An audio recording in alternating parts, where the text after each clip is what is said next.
What's going on YouTube? In this video, I'm going to be taking a little break from building the 4-link on the LBZ as I'm waiting for some parts for the track bar and the shocks and shock mounts.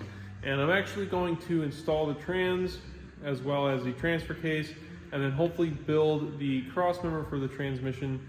I want to do a tubular cross member to relieve a little bit of clearance as well as reduce a little bit of weight. And then I'm just not a fan of the stock transmission cross member. They always seem to get bent up and dented up, and when you sandblast and paint them, it's just a bunch of stamped steel that's welded together, so you never really get to sandblast the entire thing. It'll eventually chip paint or rust will start to pop or what have you. So go ahead and build a different transmission cross member for the truck. So this is a piece of the puzzle that I have not yet really talked about. This is the transmission that is going in the truck. It is a built 6-speed by Junior's Garage in Mokina, Illinois. This is the same guy who built my 5-speed for the white LB7 that I restored a couple years ago. Now the difference between this transmission and that transmission is obviously it's a 6-speed, but this is a full competition unit, which means that it has billet shafts all throughout, a couple other billet parts other than the shafts, and it's also got different valve body modding. Another thing about this transmission is that obviously it's painted a different color. This is his new color scheme for his transmissions. They all come with a PPE D-pan and his signature PTO covers and his signature transmission VIN tag as well. So this unit is what is going in the LBZ, and I also have the converter for it sitting down there as well. So for those that have been following along, you guys know that this truck is going to be pushing around 1,000 horsepower. It could be a little more, it could be a little less, but regardless, I had to get this transmission built to hold 1,000 plus. That way I can know for sure that I'm going to be able to put the power from the motor to the ground. The difference between this one and the other transmission is that the other one was only rated for 700 horsepower.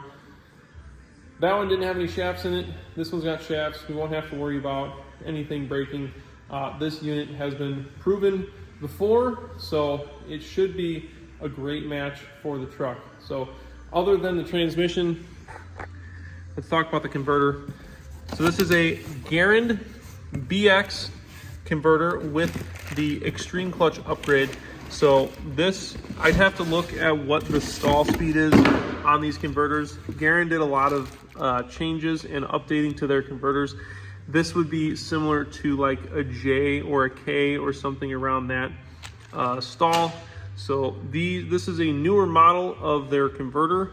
I'm actually interested to see how it's going to perform compared to their older models. So we're gonna get that thing installed in there. So you may be wondering why I have the transmission stood up on the tail housing. Bill from Junior's Garage told me that before I install the transmission, he recommends dumping some fluid down into the pump itself just to kind of help the pump prime. So we're going to go ahead and do that, and then I'm going to flip it back down on the pan onto the furniture dolly, and then at that point I've got to put about, I don't know, 2 to 3 quarts of trans fluid into the torque converter, and then I'll be able to slip the torque converter onto the input shaft and the stator. Alright, so I got some fluid dumped down into the pump there, and I've got a little over 2 quarts into the torque converter. So we're going to go ahead and install the torque converter into the transmission.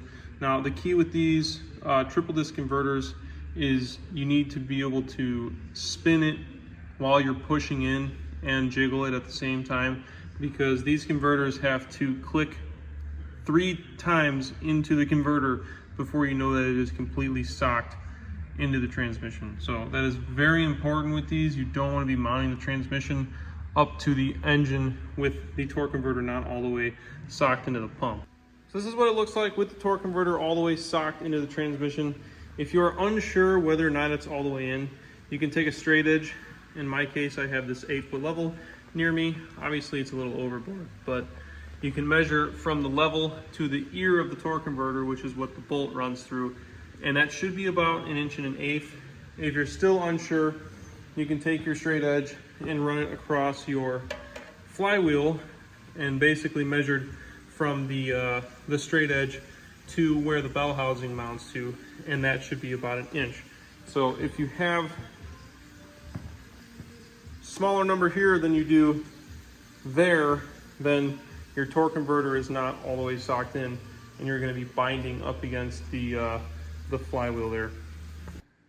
So with the torque converter in place and all the pre-lubing done, I actually got it mounted up to the rear of the engine. All I did basically was put it on a jack, raised it up, and then mounted it to the rear engine cover. One thing you want to make sure of is that you have both of your alignment dowels if you're doing this. If you're missing one or missing both, you can have catastrophic failure with both the trans and engine because you'll have premature bearing wear, and then you can also crack a bell housing and create a whole different slew of issues along with that. So don't forget about those alignment dowels. One thing that you'll notice with my transmission is that the driver's side is actually the side that is going to be getting the dipstick tube. So you can put the dipstick tube on either side, but you have to make sure you buy the right one.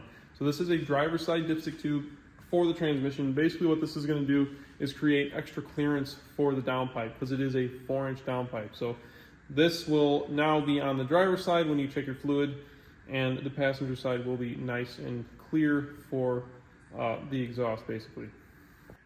So this is pretty much how it's going to sit for now. The trans is completely bolted up to the motor. I do need to get the torque converter bolted up.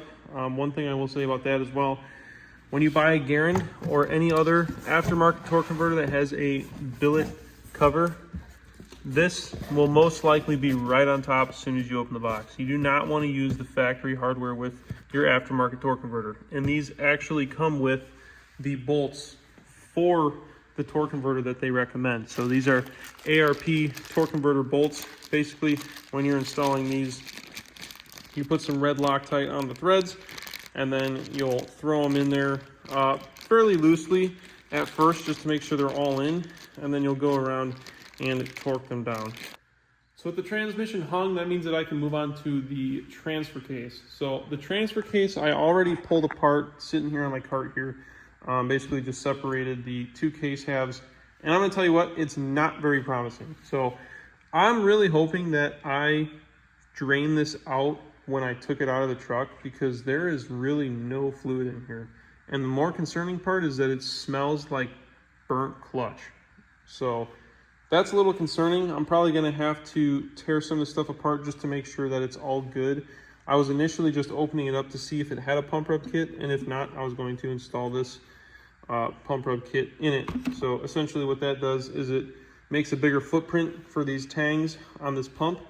Most of the time they will wear through the case right here, and then you'll end up having to replace a case. And if you don't catch it in time, you may actually be replacing the entire transfer case. So not only am I installing this, but now I have to take it apart and make sure that everything is still good. And then once that's all done, I'm gonna have to clean it up to match the rest of the aesthetics under the truck. So we'll get to that as well. All right, I take back pretty much everything I just said. After thoroughly cleaning this case half, I found that there is a pinhole right where the pump rubbed through.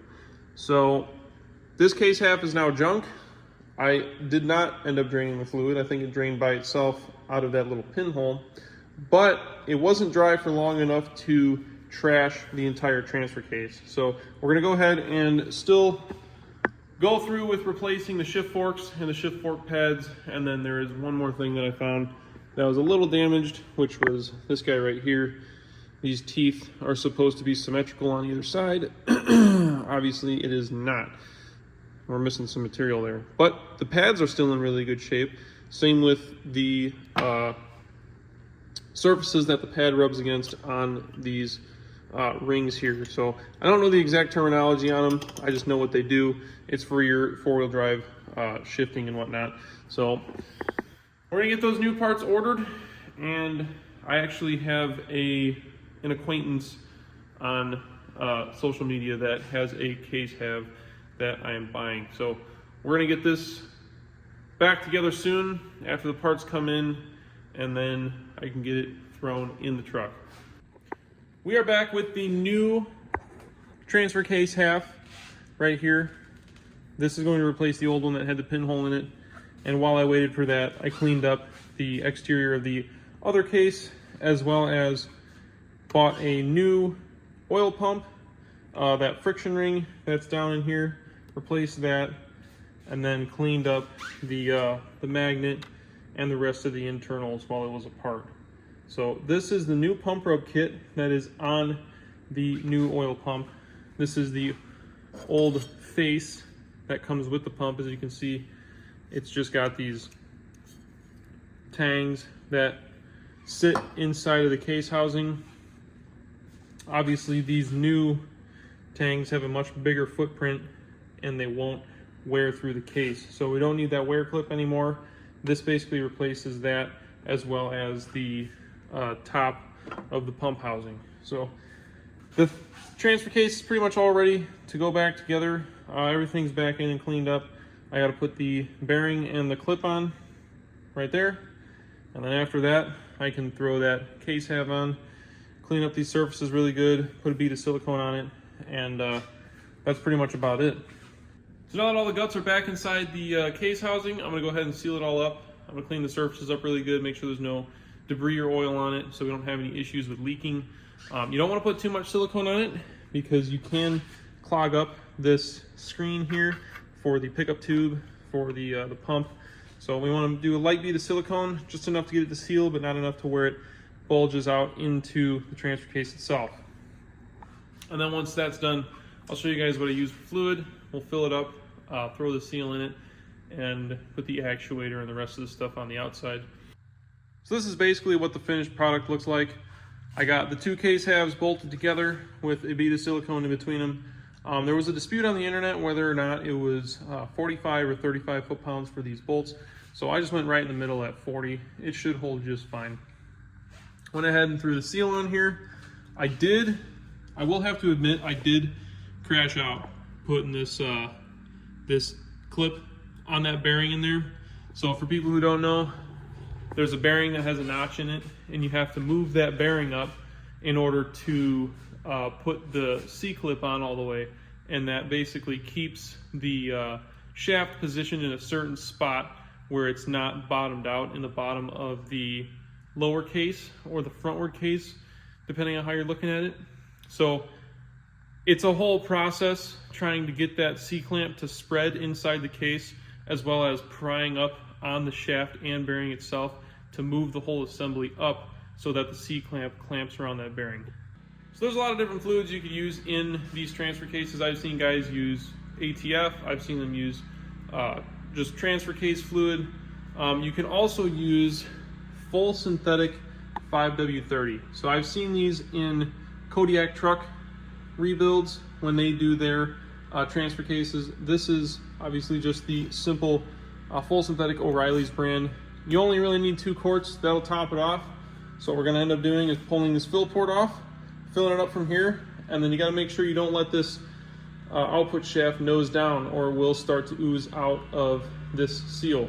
So once all that's filled up, we're gonna lay it down on its side. I'm probably just gonna throw it on a furniture dolly for right now, just because it's not ready to go in the truck just yet. So here it is all wrapped up. It's got fluid in it. I do have the output end elevated so it doesn't dump out of the seal. So that's where it's gonna sit until I'm ready to throw it in the truck. And that's probably gonna be about it for this video. I do need to get some more stuff done on the chassis before mounting that in there, but we're gonna move on to the single cab for a little bit. Then the next couple videos, we're gonna be converting it over to a LVZ top end as well as operating system to get rid of the FICM, as well as swapping the interior out for a fully loaded interior along with a center console. So stay tuned for that. Should be pretty interesting. I'm not sure how it's gonna work out, but you guys are gonna tag along and learn with me. So I'll catch you guys in the next video.